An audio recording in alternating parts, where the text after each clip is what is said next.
बिस्मिल्लाहिर्रहमानिर्रहीम। अस्सलाम वालेकुम। प्रोग्राम इख्तिलाफ राय के साथ मैं हूं इफ्तिखार काज़मी। पहले कश्मीर, उसके बाद सी पैक और अब इसराइल को तस्लीम करने का मामला अफवाहों और क्या सराइयों के बाजार गर्म है, यानी साफ छुपते भी नहीं, सामने आते भी नहीं। इसराइल खित्ते में जैसे जैसे अपने पांव फैला रहा है, मुस्लिम ममालिक वैसे वैसे इसराइल के लिए अपनी बाहें फैला रहे हैं। इसराइल का वफ्द अब सूडान का दौरा कर रहा है, तो लगता यूं है कि अरब ममालिक ने इसराइल को अरब ब्लॉक का हिस्सा तस्लीम कर लिया है। कुछ ममालिक उसे बाज़ाब्ता तौर पर तस्लीम कर चुके हैं और कुछ तस्लीम करने जा रहे हैं, बाकी उसे जल्द या बदेर तस्लीम कर लेंगे। इस बात का इम्कान है कि 2-3-4 बड़े बड़े इस्लामी ममालिक ही रह जाएंगे जो शायद इसराइल को उस वक्त तक तस्लीम नहीं करेंगे जो जब तक फलस्तीनियों को उनके हकूक और उनकी जमीनें वापस नहीं मिल जाती। इनमें ईरान सरफहरिस्त है, उसके बाद पाकिस्तान का नाम आता है और किसी हद तक मलेशिया भी। लेकिन कहने वाले तो ये कहते हैं कि हमारे खिलाफ भी इसराइल को तस्लीम करने के लिए लॉबिंग की जा रही है। इस लॉबिंग में मीडिया का वो हिस्सा शामिल है जो हुकूमत की पॉलिसियों को टो करता है, उन्हें फेवर करता है, और मीडिया की लॉबिंग को कहीं ना कहीं हुकूमत की पसे पर्दा ख्वाहिश से मुंसलिक किया जा रहा है। खान साहब बड़े वाजिया और दो टोक अल्फाज में इसराइल को तस्लीम ना करने का ऐलान कर चुके हैं, लेकिन मसला ये है कि खान साहब अपने कहे हुए अल्फाज पर पहरा नहीं देते।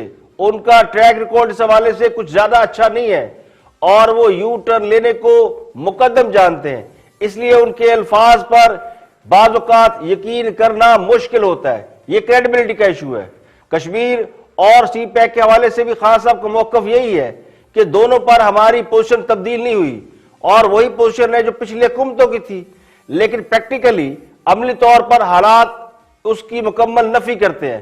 पाकिस्तान के इस वक्त अरब ममालिक से भी ताल्लुकात बहुत अच्छे नहीं है, बल्कि अगर यह कहा जाए कि खराबी की इंतहा पर पहुंचे हुए तो गलत नहीं होगा। अरब ममालिक इस वक्त इसराइल के साथ दोस्ती को अहमियत दे रहे हैं और कहीं ना कहीं यह भी लगता है कि अरब ममालिक कहीं ये तो नहीं चाहते कि पाकिस्तान भी इसराइल को तस्लीम करने में उनका साथ दे, यानी अरब ममालिक अपनी दोस्ती की कीमत वसूल करना चाहते हैं। इस वक्त पाकिस्तान के मुआशी हालात बहुत खराब है और अरब ममालिक से हमारी दोस्ती नागुज़ीर लगती है, खुशी से ना सही, मजबूरी से सही, लेकिन अरब ममालिक को शायद हमारी उतनी जरूरत नहीं रही जितनी हमें उनकी नजर आती है। अब तो इसराइल उनकी बाकायदा जरूरत बन चुका है और खुलकर खेल रहा है। सऊदी अरब ढके छुपे अंदाज में आगे बढ़ रहा है और यूएई या दीगर मुल्क खुलकर आगे बढ़ रहे हैं। अब सवाल ये है कि क्या पाकिस्तान इसराइल को इन फ्यूचर तस्लीम कर सकता है या फिर इसराइल को तकसीम करने से पाकिस्तान को कोई फायदा पहुंच सकता है? क्या खासा भी इतना बड़ा कदम उठा सकते हैं? तो इसका जवाब बहुत से लोग हाँ में भी देते हैं। जब खान साहब कश्मीर का मसला चुटकियों में हल कर सकते हैं तो इसराइल का मामला भी इसी तरह तय पा सकता है। इसराइल के साथ ताल्लुकात पर नजर सानी पर गौर हो सकता है। तो लगता यूं है कि इसीलिए राय आमा कहीं ना कहीं हमार की जा रही है और ये काम हुकूमत का मंजूर नजर मीडिया जोरों से कर रहा है कि इसराइल से ताल्लुकात पर नजर सानी की जाए। और यह भी कहा जा रहा है कि इसराइल, ये पैगाम दिया जा रहा है इनडायरेक्टली कि इसराइल भी अगर हमसे ताल्लुकात कायम करना चाहता है तो बराह रास्त बात करे। इन हालात में जब ये सब बातें हो रही है और इन हालात में जब अपोजिशन खान साहब के सर पर सवार है और मुल्की मामलात पर हुकूमत की गिरफ्त किसी हद तक कमजोर पड़ती नजर आ रही है, अपोजिशन लॉन्ग मार्च, धरनों और असम्बलियों से इस्तीफों के ऑप्शन लिए बैठी है, इस किस्म का इकदाम मुल्क में आग लगाने के मुतरादिफ होगा। इसराइल के हवाले से हमारे जज्बात बहुत क्लियर है और किसी ऐसी ख्वाहिश को पूरा करने से जो अवामी उमंगों के खिलाफ हो, पूरे मुल्क को खुदा न हादसा किसी बड़े मसले में धकेल सकती है। अब कश्मीर के मामले पर तो लोग सब्र करके बैठे हुए हैं क्योंकि जंग कोई भी नहीं चाहता, लेकिन इसराइल के मामले पर बहुत होशमंदी से काम लेने की जरूरत है। जबकि अभी हमें यह भी नहीं मालूम कि इस वक्त अरब ममालिक से हमारी नाराजगी की वजह क्या है। हारजा पॉलिसी पहले ही नाकामी का मुंह देख रही है। इन हालात में इसराइल के मामले का सामने आना अपोजिशन के हाथ एक नया इशू लग सकता है और अवाम इस मामले में जज्बाती हो सकते हैं और यह सब कुछ अपोजिशन की तहरीक को और तेज कर देगा। तो लुबे लुबाब यह है कि अंदरूनी सूरत हाल सियासी तौर पर खतरनाक मोड़ पर खड़ी है और जरा सी भी गलती हमें बहुत बड़े नुकसान से दो चार कर सकती है। दूसरी अब खबर गिलगित बल्तिस्तान में धांधली का इशू है। गिलगित बल्तिस्तान में धांधली के खिलाफ पीपल्स पार्टी एहतजाज कर रही है और पूरे गिलगित बल्तिस्तान में अब हंगामे फूट पड़े हैं। 2 रोज से गिलगित बल्तिस्तान में हंगामे जारी हैं और GB2 में मुबैना धांधली के खिलाफ एहतजाज किया जा रहा है। मुजाहिरीन ने जलाओ घराव के बाद सड़कों को बंद कर दिया है। गदर और चलास में हंगामा राय के दौरान गुज़श्ता रोज भी कई गाड़ियां जला दी गई थी, जबकि सरकारी अमलाक को भी मुजाहिरीन ने शदीद नुकसान पहुंचाया। पुलिस ने मुकदमा दर्ज करके दर्जन से ज्यादा अफराद को गिरफ्तार कर लिया जिनका ताल्लुक पीपल्स पार्टी से है। तो इन गिरफ्तारियों के खिलाफ आज पूरे गिलगित बल्तिस्तान में एहतजाज का ऐलान किया गया, जिसके बाद एहतजाज का दायरा पूरे गिलगित बल्तिस्तान में फैलता जा रहा है और मुख्तलिफ शहरों में भी एहतजाज सामने आ रहा है। इससे पहले गिलगित बल्तिस्तान में 2 इलेक्शन हो चुके हैं, ये तीसरा बड़ा इलेक्शन है, लेकिन कभी इस तरह इलेक्शन के मुतरादा होने या इससे मुतल्लक कभी आवाज नहीं उठी। इलेक्शन 2018 के बाद अब गिलगित बल्तिस्तान से इलेक्शन के मुतरादा होने की बहुत सी आवाजें उठ रही हैं, जो तशवीशनाक है।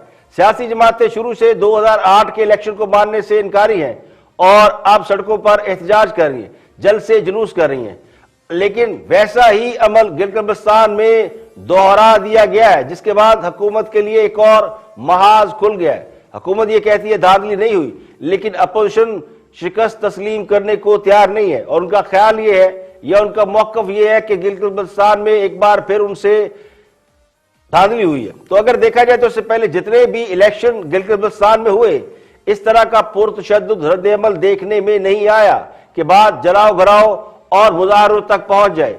ये दुरुस्त है कि गिलगित बल्तिस्तान में वही हुकूमत जीतती रही है जिसकी फेडरल गवर्नमेंट में हुकूमत हो, तो वो जमात इस बार भी लीड लिए हुए है, लेकिन हुकूमत की जानिब से गिलगित बल्तिस्तान की सूरत हाल को कंट्रोल करने के लिए कोई खातर खा इकदाम नजर नहीं आए और ये सिलसिला अगर मजीद बढ़ा तो हालात खराबी की तरफ जा सकते हैं। अब से कुछ अगले चंद महीनों में आजाद कश्मीर में भी इलेक्शन होने हैं, तो पूरा अमन इलाकों में पुरतशद्दुद कार्रवाइयों का सामने आना कोई मामूली वाकया नहीं है। इस मामले में सियासी बसीरत की जरूरत है जो फिल वक्त हुकूमत में दूर दूर तक नजर नहीं आ रही। इसके साथ ही एक और बड़ी अहम खबर मुस्लिम लीग नून के रहनुमा नवाज शरीफ के हवाले से है। इस्लामाबाद हाई कोर्ट ने नवाज शरीफ को इश्तिहारी करार देने का अमल मुलतवी कर दिया और यह कहा है कि अदालत इस हवाले से अगली समाअत पर फैसला करेगी। नवाज शरीफ को अदालत ने पेशी के लिए मंगल के रोज तक की मोहलत दे रखी थी, लेकिन नवाज शरीफ बैरून मुल्क होने की वजह से अदालत में पेश नहीं हो सके। तो अदालत ने ये रिमार्क्स दिए कि अदालत पहले इस बात की अच्छी तरह तसल्ली करेगी कि नवाज शरीफ को उनकी तलबी के बारे में बाज़ाब्ता इतला दी गई है या नहीं। अदालत को बताया गया कि नवाज शरीफ की तलबी के लिए बाकायदा इश्तिहारात शाया कराए गए, उनकी रिहाइशगाह पर अदालती हुक्म की तामील के नोटिस भी चस्पा किए गए। वजारत खारजा के अफसरान समेत कई इदारों के आला अफसरान अदालत में गवाही के लिए मौजूद थे, लेकिन अदालत ने यह मामला अब 2 दिसंबर तक मुलतवी कर दिया है।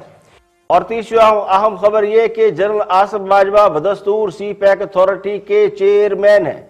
उनके बारे में यह अफवाहें ज़ेर गर्दिश थी कि वो बैरून मुल्क जा चुके हैं और अथॉरिटी भी खत्म कर दी गई है, चूंकि ये अथॉरिटी सदारती ऑर्डिनेंस के जरिए बनाई गई थी जो अपनी मुद्दत पूरी करने के बाद खत्म हो चुकी है।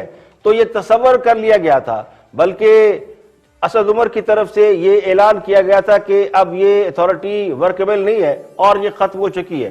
तो जिसके बाद ये समझा जा रहा था कि general Asim Salim Bajwa chairman CPAC authority नहीं रहे, लेकिन अब ये इतला हुकूमत की तरफ से सामने आई है कि Asim Bajwa chairman CPAC authority है और वो CPAC के मंसूबों पर काम कर रहे हैं। पंजाब हुकूमत उन्हें फैसिलिटेट कर रही है और क्यास ये किया जा रहा था कि शायद आसिम सलीम बाजवा को एक मुबैना स्कैंडल और अपोजिशन के मुतालबात की वजह से हटा दिया गया। अपोजिशन हर जलसे में उन पर लगने वाले इल्जामात की तहकीकात का मुतालबा कर रही थी और उन्हें चेयरमैन CPAC के ओहदे से हटाने के मुतालबात भी किए जा रहे थे, जिसके बाद वो काफी अरसे से मंजर आम से गायब थे। लेकिन ये इतला दुरुस्त नहीं निकली। आसिम सलीम बाजवा बदस्तूर अपने ओहदे पर काम कर रहे हैं, जिसको कानूनी तहफ़्फ़ुज़ देने का मुसव्वदा पहले से ही मंजूर हो चुका है और अब पंजाब में कई 100 एकड़ पर मुश्तमिल जमीन पर कोई ज़रूरी तहकीकात का मरकज बनाने और चीन के साथ मिलकर एक बड़ा टावर बनाने के मंसूबे पर अमल कर रहे हैं।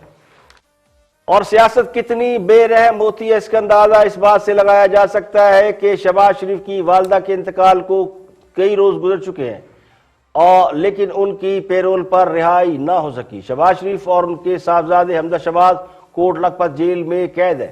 शहबाज शरीफ की वालदा कुछ रोज कबल यानी इतवार के रोज लंदन में इंतकाल कर गई थी। उनकी मैयत जुमेरात को पाकिस्तान लाई जाएगी। तो हुकूमत की तरफ से शहबाज शरीफ और हमजा शहबाज को पैरोल पर रिहाई का अंदिया दिया गया, जिसके बाद ये गुमान किया जा रहा था कि उन्हें पैरोल पर रिहा कर दिया जाएगा ताकि लोग उनसे ताज़ियत कर सके। लेकिन यह खुशगुमानी से ज्यादा और कुछ साबित नहीं हुआ। हुकूमत ने उन्हें तदफीन से एक रोज कबल रिहा करने का इशारा दिया और यह भी कहा जा रहा है कि यह रिहाई 6-7 रोज से ज्यादा नहीं होगी। महकमा दाखिला के ज़राए के मुताबिक शहबाज शरीफ हमजा शहबाज को बुध के रोज पैरोल पर रिहा किया जा सकता है, जिससे अंदाजा लगाया जा सकता है कि हुकूमत अखलाकी इक़दार से न सिर्फ आरी हो चुकी है बल्कि मशरकी रवायात से भी कतई नाबल्द है। और हमारी रवायात के मुताबिक अहले खाना से ताज़ियत की जाती है, लेकिन अहले खाना को हुकूमत ने जेलों में बंद कर रखा है। नवाज शरीफ उनके बच्चे पहले बैरून मुल्क हैं और एक ही बेटा यानी आपी शमीम का एक ही बेटा शहबाज शरीफ जो कि पाकिस्तान में मौजूद है, वो भी अपनी वालदा के इंतकाल पर लोगों से पुरसा नहीं ले सकता। तो इससे ज्यादा तकलीफ और दुख का मुकाम क्या होगा। खास अब दुनिया को तो अपनी वालदा की मिसालें दिया करते हैं, तो उन्हें यह भी सोचना चाहिए कि शहबाज शरीफ की भी वालदा है जो वफात पा चुकी है और उनको भी उसी दुख और तकलीफ से गुजरना पड़ रहा होगा जिस दुख और तकलीफ से कभी खासा गुजरे होंगे। तो उस दुख और तकलीफ का एहसास करना चाहिए। हमारी मशरकी रवायत ये कहती है कि जब कोई भी घर का बड़ा बुजुर्ग कोई भी इंतकाल कर जाता है तो उसके अहले खाना और उसके बच्चों को पुरसा देने के लिए लोग आते हैं।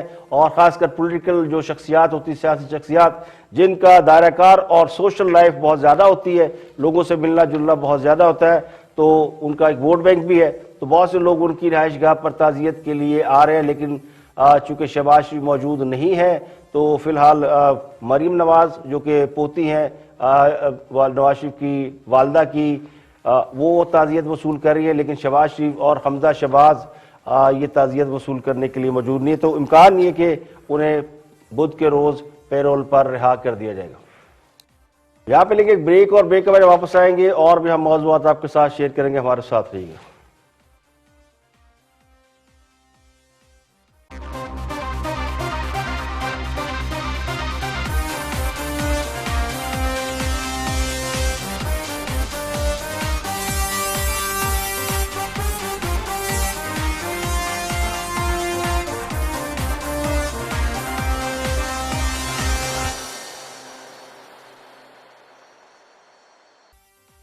Welcome back. आप देख रहे हैं प्रोग्राम इख्तिलाफ राय में इफ्तिखार काज़ी। ब्रेक के बाद हाजिर खिदमत है। नदीम मलिक गुफ्तगू कर रहे हैं मुफ्ता इस्माइल के साथ। मुफ्ता इस्माइल साबिक वज़ीर ख़ज़ाना है, उनके साथ शिबली फराज भी मौजूद हैं और ये मसला बड़ा संजीदा मसला है जिसमें पाकिस्तान और सऊदी अरब के तल्लुकात के हवाले से बात की जा रही है और इदारों के किरदार के ऊपर भी बात की जा रही है। Watch this.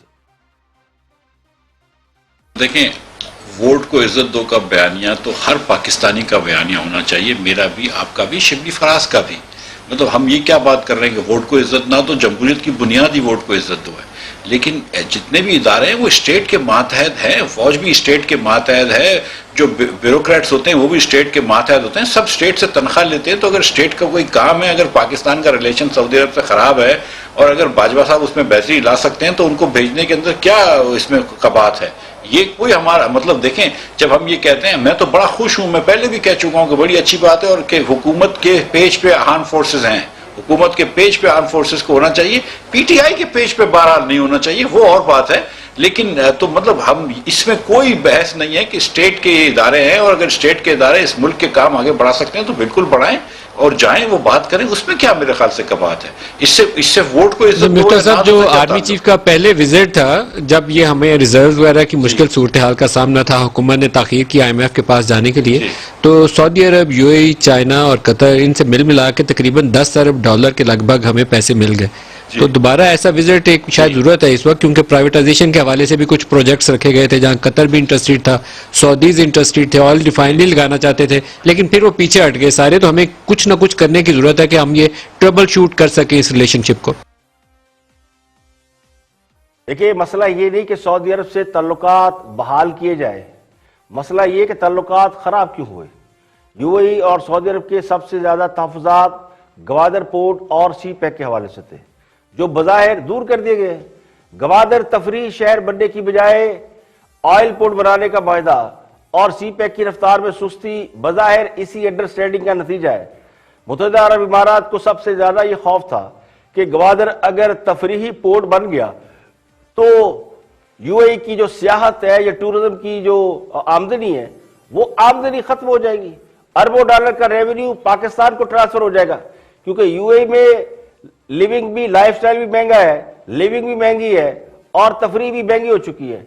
अब अगर ग्वादर पोर्ट बनता और ग्वादर में फ्री पोर्ट बन जाता और सस्ते रिजॉर्ट बन जाते, सस्ती तफरी हो जाती, बीचेस होते, तो ये सारा रेवेन्यू पाकिस्तान को ट्रांसफर हो सकता था। तो नवाज शरीफ को भी इसी शरारत की सलाह मिली थी कि वो यूएई का रेवेन्यू छीनना चाहते थे, इसलिए यूएई ने उनका खसूसी तौर पर अकामा निकालकर पाकिस्तानी अदालतों को फराहम किया। तो खान साहब ने तो सारे तहफ़्फ़ुज़ात आते ही दूर कर दिए थे और इसी वजह से फिर हमने देखा खान साहब अल्लाह की बड़ी रहमत हुई, डॉलरों की बारिश भी हुई, चाहे उधार के डॉलर से ही। वज़ीर आज़म साहब ने MBS यानी शहज़ादा सुलेमान मोहम्मद बिन सुलेमान की गाड़ी भी ड्राइव की और MBS ने भी खान साहब की गाड़ी को ड्राइव किया, तो ऐसे लगता था कि दोनों की बड़ी गहरी दोस्ती हो गई है। लेकिन उसके बाद फिर चिरागों में रोशनी न रही। अब हालत यह कि हमारा कोई वफ्द भी सऊदी अरब जाता है तो MBS उनसे मुलाकात करना पसंद नहीं करते। तो कहा खान साहब MBS को पाकिस्तान में बहुत ही मकबूल तरीन शख्सियत करार दे रहे थे और अब हालात ये कि सऊदी अरब से हमारे ताल्लुकात कोई माने या ना माने मगर खराब है। तो इसका इकरार करने की बजाय हम मुसलसल इस जिद में हैं कि नहीं नहीं ताल्लुकात बहुत अच्छे हैं। अब या तो दुनिया को सच बता दिया जाए कि ताल्लुकात खराब है तो किस वजह से खराब है, कौन सा ऐसा मुतालबा है जो हमने नहीं माना। हमने तो वो भी मुतालबे मान लिए जो कि नहीं मानने चाहिए थे, और अब कौन सा ऐसा मुतालबा है जिसकी वजह से नाराजगी हो गई है। क्या खान साहब की हुकूमत का इसमें कोई हाथ है या कोई और मामला है। तो ये हुकूमत की सरासर नाअहली है। इसमें अगर आप सिक्योरिटी इदारों को डालते हैं कि वो इस मामले को हल करे तो मेरे नजदीक ये उनका कद छोटा करने की जरूरत है। इससे पहले भी बहुत ही काम किया, फौज ने बड़ा जबरदस्त काम किया और पाकिस्तान को एक मुश्किल वक्त से निकाला। तो अब भी मुझे यूं लगता है कि हमें किसी के नाजायज मुतालबा तस्लीम करने की जरूरत नहीं है। सऊदी अरब और यूएई खित्ते में जो नई पोजीशन ले रहे हैं, आने वाले याम में वो हमें भी एक नई पोजीशन लेने पर मजबूर कर सकती है, लेकिन इसके जरूरी है कि जो कुछ हकीकत है वो सामने रखी जाए। और अब आगे बढ़ते हैं और अपोजिशन हुकूमत के घर जाने के लिए जनवरी की डेडलाइन दे रही है। ये सवाल पूछा गया फवाद चौधरी से, मिनिस्टर हैं साइंस एंड टेक्नोलॉजी के। उनसे पूछते हैं, उनसे जानते हैं कि वो क्या फरमाते हैं। फवाद चौधरी, तलाश कर सकते हैं कि जनवरी तक बिलावल साहब आपकी हुकूमत को भी भेज दें और जलसे जुलूस भी ना हो और कोरोना भी ना फैले। नहीं, मेरा ख्याल बिलावल साहब बड़े वाजे हैं, वो जनवरी 2024 तक की बात कर रहे हैं जो पहले ले जाएगी, तो उससे पहले वो कोशिश कर लें। 2023 में इलेक्शन होंगे, वो अपना जोर लगाए, हम अपना जोर लगाएंगे, मोहसन राजा साहब अपना जोर लगाएंगे। इलेक्शन 2023 में जब होंगे तो इंशाल्लाह उसमें जो भी अवाम फैसला करेगी उसके मुताबिक होगा। देखिए, पहली बात यह है कि मीर साहब इस वक्त जो पोजीशन का मसला है ना, वो कोई हुकूमत को हटाना या हुकूमत को घर भेजना वगैरह उनका मसला नहीं। अच्छा, उनका मसला है कि हम हुकूमत को करना चाहूंगा और ना आप कर लो, आप कर लें। नहीं, आप बात कर लें, पहले मुकम्मल करें अपनी बात। मैं ये कह रहा हूँ कि उनका ये इस वक्त जो मेरा एनालिसिस ये है कि उनको इस वक्त हुकूमत में आने की या घर भेजने की दिलचस्पी नहीं है। सारी दिलचस्पी ये है कि हम किस तरह से इदारों को और बशमूल काबीना को इतना हम बैकफुट पे कर दें कि हमारे जो 8-10 केसेस हैं उनमें हमें कोई डील जो है वो मिले। अच्छा, सारे का सारा जो इस वक्त पोजीशन का जो चेस गेम है, जो शतरंज का खेल उन्होंने बचाया है, वो इसके ऊपर एक सवाल है आपसे। मौलाना फजलुर रहमान का तो कोई केस नहीं है, महमूद अचकजई का भी कोई केस नहीं है, अख्तर महंगिल का भी कोई केस नहीं है, तो इनका तो ये तो फिर ये क्यों इतने एक्टिव हैं? नहीं, अचकजई साहब तो हमें शामिल बाजा है ना, उनका तो वो नहीं इम्पोर्टेंट। असल इम्पोर्टेंट जो है वो तो अपना है ना, पीपल्स पार्टी है और PMLN है। फजलुर रहमान साहब के ऊपर तो खैर जो केसेस हैं वो उसी को राइप करने के, जब से वो केसेस बने ही हैं तो फजलुर रहमान साहब को तो याद आया ना बहुत पहले, तो चले भी गुजारा हुआ। चले आपकी बात होगी, अब बताएं जी राजा साहब जल्दी से इसका। इक़्तिदार का नशा ऐसा ही होता है, सब कुछ हरा हरा दिखाई देता है। अगर हुकूमत भी ऐसा समझ रही है कि सब कुछ ठीक है और अपोजिशन ये सारा एजिटेशन मुकदमात खत्म कराने के लिए कर रही है, और जब पानी सर के ऊपर से गुजरेगा या सर तक पहुंच जाएगा तो हम मुकदमात खत्म कर देंगे, अल्लाह अल्लाह खैर सल्ला, हुकूमत चलती रहेगी, तो ये महज खाम ख्याली है। हालात वाक़यात इसकी नफी करते हैं। मामला पहले से बहुत ज्यादा संजीदा है और इस मामले में हुकूमत की नातजर्बाकारी एक बार फिर पूरे अरूज पर नजर आ रही है, जो हालात को खराबी की आखिरी हद तक ले जाने पर बजिद है।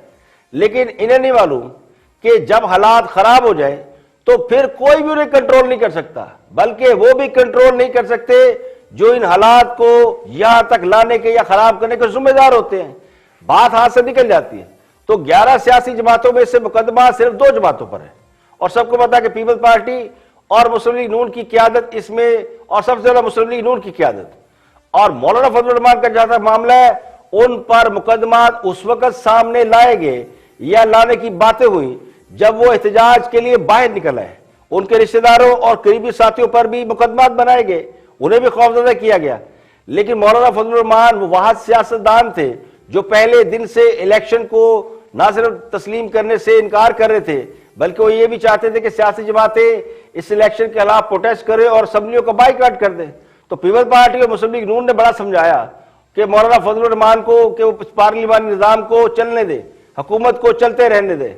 कोई सियासी जमात ये नहीं चाहती थी कि उन पर इस हुकूमत को गिराने का इल्जाम लगे, वो भी गैर जमहूरी तरीके से। सियासी जमातें ये नहीं चाहते थे कि जिस तरह खान साहब बाहर निकले, धरने दिए, वो भी धरने दें। लेकिन इसी वजह से मौलाना फजलुर रहमान को सदारती इलेक्शन में उम्मीदवार भी बनाया गया ताकि वो जरा ठंडे और निजाम को चलता रहने दें। लेकिन उसके बाद जो कुछ हुआ, रेस्ट इज हिस्ट्री, कि नवाज शरीफ भी अंदर, उनकी फैमिली के सारे लोग भी अंदर, जरदारी साहब को भी जेल में डाल दिया गया।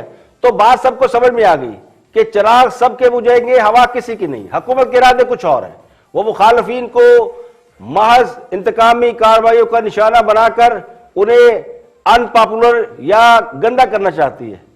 और फिर सोने पे सुहागा ये हुआ कि हालात ऐसे हो गए कि माशी मिसाल और महंगाई की वजह से लोगों में इज़्तिराब नजर आने लगा।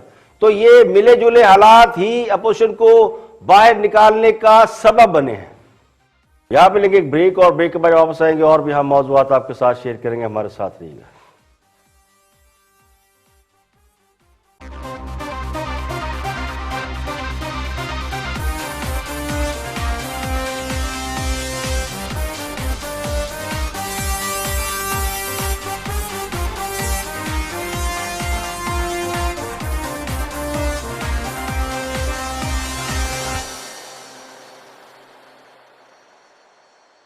Welcome back. आप देख रहे हैं प्रोग्राम इख्तिलाफ राय और मैं हूं इफ्तिखार काज़मी। पीपल्स पार्टी PDM का हिस्सा है जो जलसों पर पाबंदी को नहीं मान रही।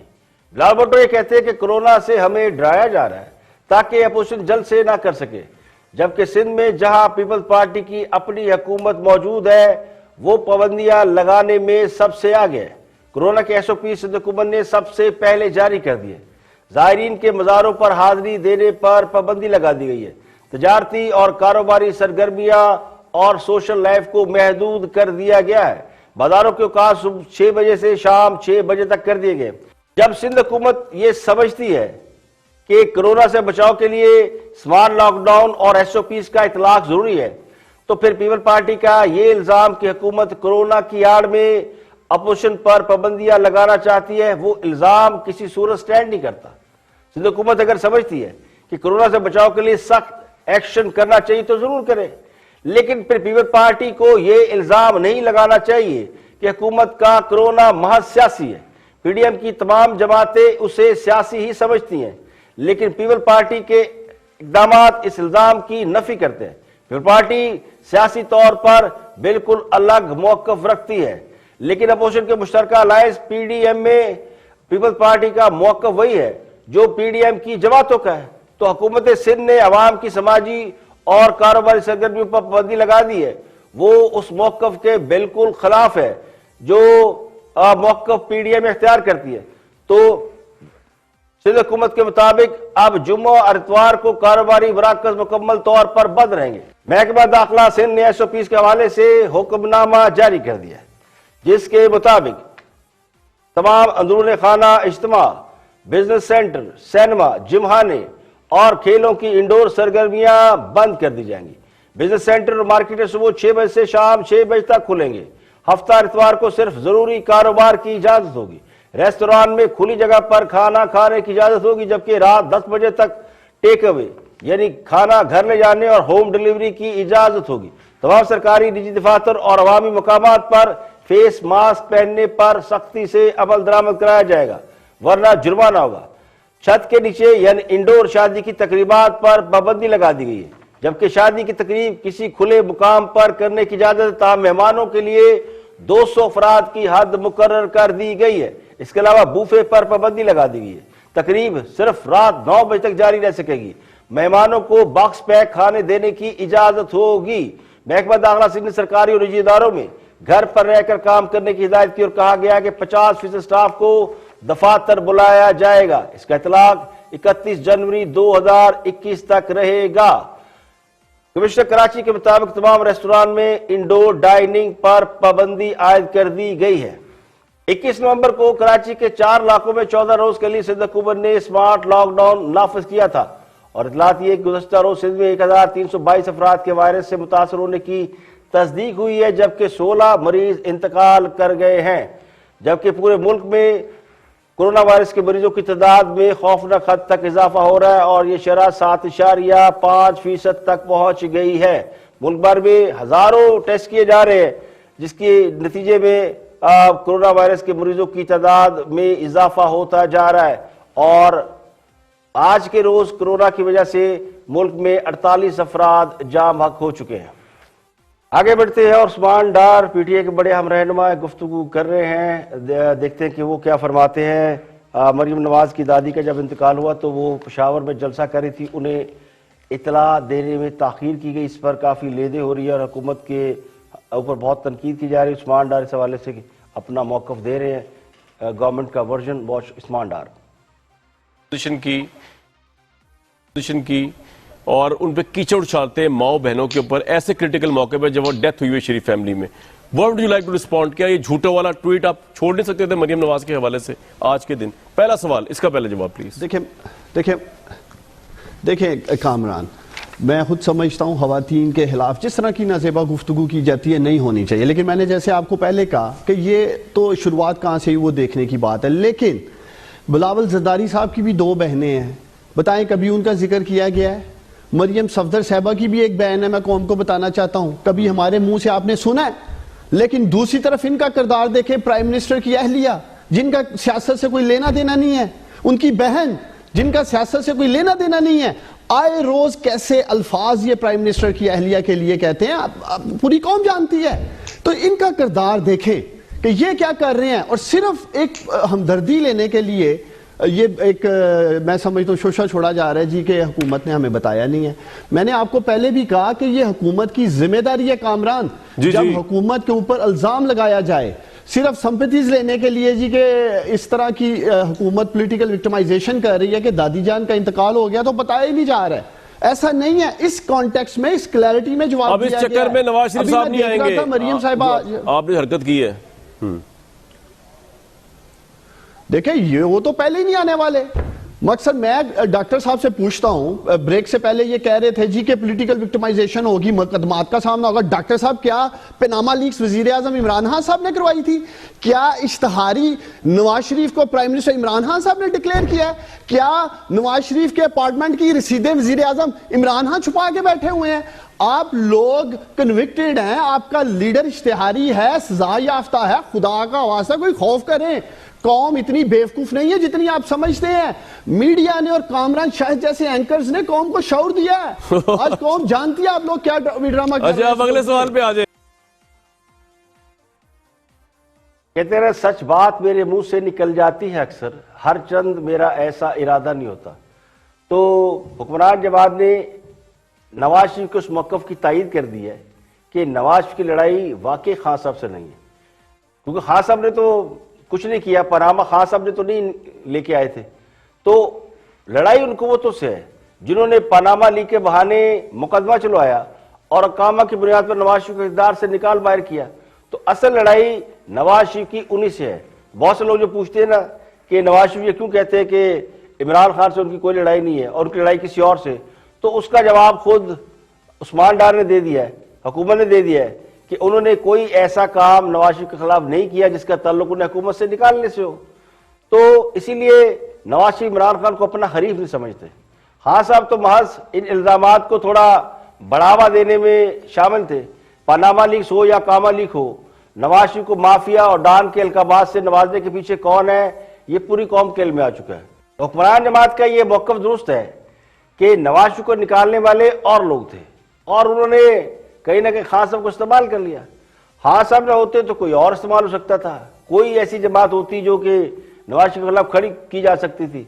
अब ये अलग बात है कि हुक्मरान जमात की मजबूरी है, उन्हें हर सूरत नवाज शरीफ के खिलाफ स्टैंड लेना है, क्योंकि कोई एक तो जमात होगी जिसके खिलाफ वो अपनी सियासत करेंगे।